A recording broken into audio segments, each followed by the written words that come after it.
परम आदरणीय अणुव्रत अनुशास्त्र आचार्य श्री महाश्रवण जी को मेरा सादर वंदन। श्रद्धेय साध्वी प्रमुख कनक प्रभा जी, नियोजिका साध्वी विद्युत विभा जी, मुख्य मुनि श्री महावीर कुमार जी, साध्वी वर्या संबुद्ध यशा जी और उपस्थित संतजन को भी मेरा सादर नमन। आज के समारोह के सम्मानीय अध्यक्ष जी, आचार्य महाश्रवण प्रवास व्यवस्था समिति की कोलकाता के अध्यक्ष श्री कमल दुगड़ जी, अणुव्रत महासमिति के अध्यक्ष श्री सुरेंद्र जैन जी, महामंत्री श्री अरुण संचेती जी, उपाध्यक्ष श्री प्रताप दुगड़ जी, श्री टीकमचंद सेठिया जी, अधिवेशन संयोजक श्री अमरचंद दुगड़ जी, अणुव्रत समिति कोलकाता के अध्यक्ष श्री महेंद्र पारख जी, उनकी कार्यकारिणी के सभी सदस्यगण, भारत के कोने कोने से पधारे अणुव्रत कार्यकर्ताओं एवं उपस्थित धर्मनिष्ठ सज्जन, 68वें अणुव्रत अधिवेशन की आप सबको हार्दिक शुभकामनाएं। हम बहुत सौभाग्यशाली हैं और वह इसलिए कि महान समाज सुधारक राष्ट्र संत आचार्य श्री महाश्रवण जी के चरण कमलों से बंगाल क्षेत्र पवित्र हुआ है। ये मधुर पल बंगाल के इतिहास में सुनहरे पृष्ठों में अंकित होंगे। वास्तव में अहिंसा यात्रा प्रणेता आचार्य श्री महाश्रवण जी उन महान संत विचारकों में से एक हैं जिन्होंने आत्मा के दर्शन को न केवल व्याख्यायित किया बल्कि उसे जिया भी है। अध्यात्म दर्शन, संस्कृति और मानवीय चरित्र उत्थान के लिए आपका समर्पण अद्भुत है। नैतिकता, अनुकंपा, परोपकार, शांति, सौहार्द और मानवीय मूल्यों आदि विषयों के प्रखर वक्ता होने के साथ साथ आप महान साहित्यकार भी हैं। लगभग 40,000 किलोमीटर से अधिक की पदयात्रा करने वाले महान परिव्राजक सचमुच भारतीय संत परंपरा के गौरव पुरुष हैं। मैं बंगाल के प्रथम नागरिक होने के नाते आपका बहुत बहुत अभिनंदन करता हूँ, शुभाभावों की भेंट देता हूँ। मैं अणुव्रत प्रवर्तक आचार्य तुलसी जी से बहुत प्रभावित रहा हूँ। उन्होंने देश को सबसे बड़े नैतिक सुधारवादी आंदोलन अणुव्रत आंदोलन का अवदान दिया। देश के बड़े बड़े राजनीतिज्ञों, साहित्यकारों, चिंतकों के विचारों में अणुव्रत ने नई संभावनाएं प्रकट की। अणुव्रत है क्या?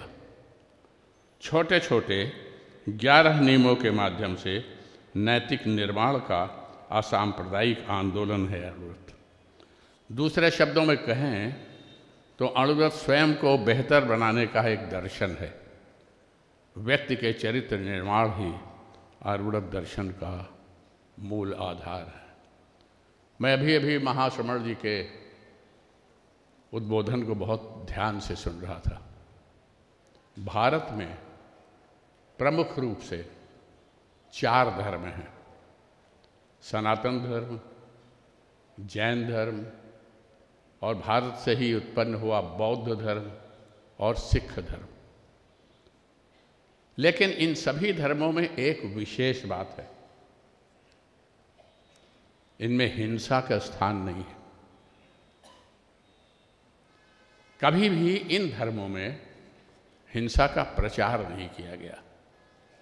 सभी धर्मों का आधार नैतिकता, सभी धर्मों का आधार सदाचार, सभी धर्मों का उद्देश्य व्यक्ति का निर्माण करना और इसके विपरीत जब हम यूरोपीय देशों के विशेषकर मध्य युग के इतिहास को देखते हैं तो वहाँ लोगों के अंदर कामना थी साम्राज्य की स्थापना की, और साम्राज्य की स्थापना के लिए जब एक विशेष धर्म के अनुयायी युद्ध के लिए जाते थे तो उनके एक हाथ में शस्त्र होता था और दूसरे हाथ में क्रॉस होता था।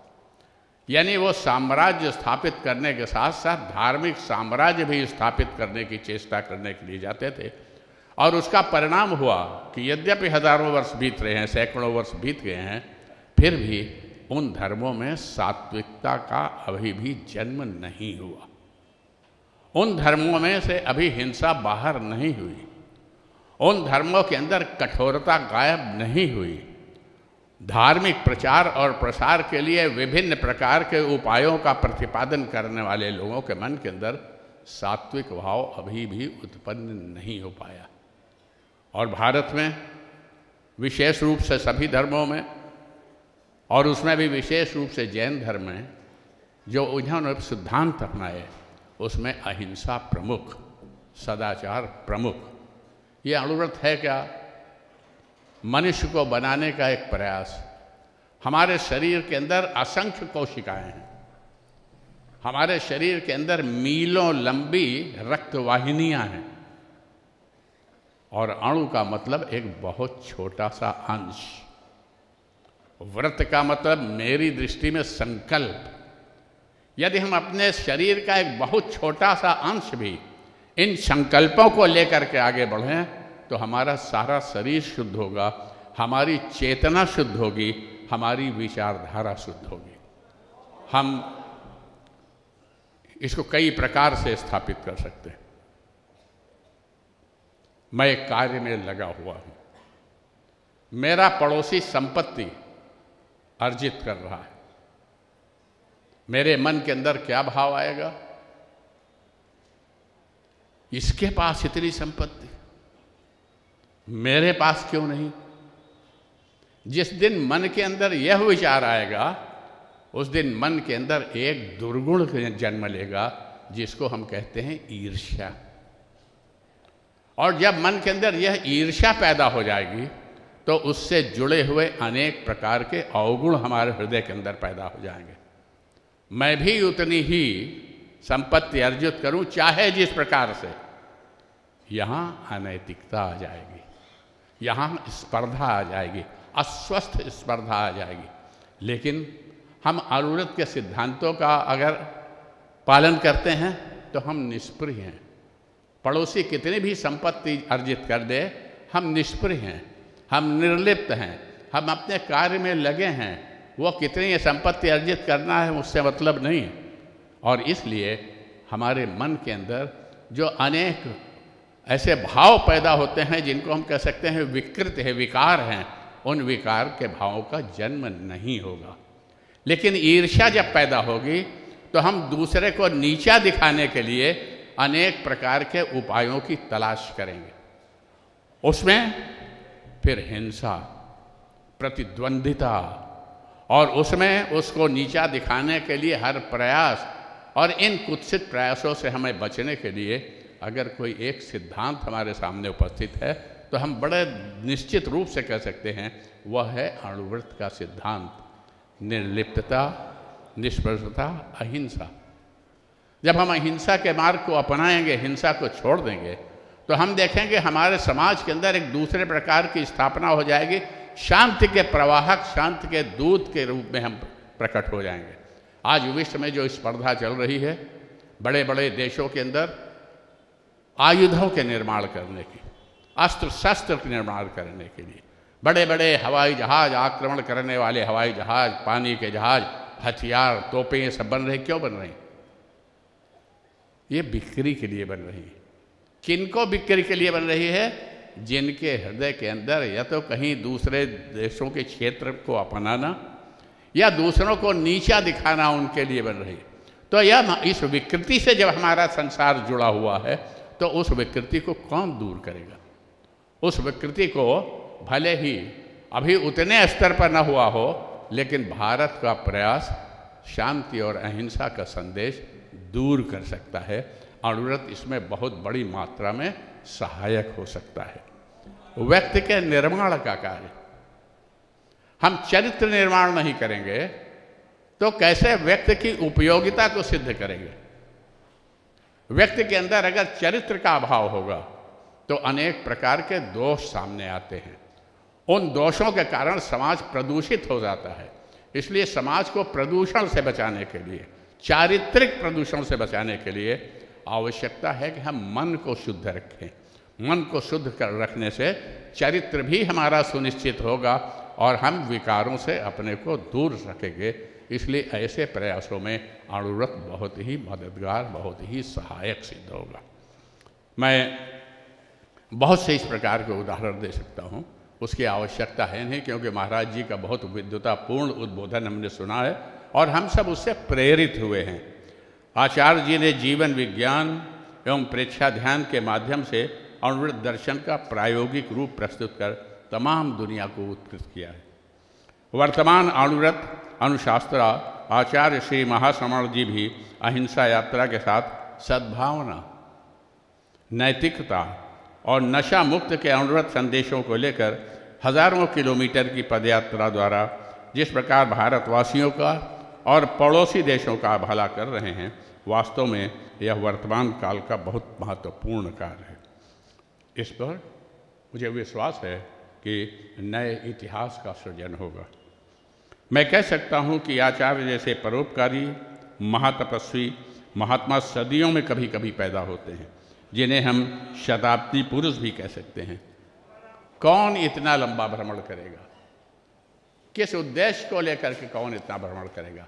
लेकिन सदाचार को संदेश अगर समाज को देना है, समाज के सही निर्माण की दिशा किसी को दिखाना है, तो ऐसे व्यक्ति जिनकी संख्या बहुत कम होती है, हमारे लिए स्वाभाविक रूप से पूज्य होते हैं, हमारी श्रद्धा के पात्र होते हैं।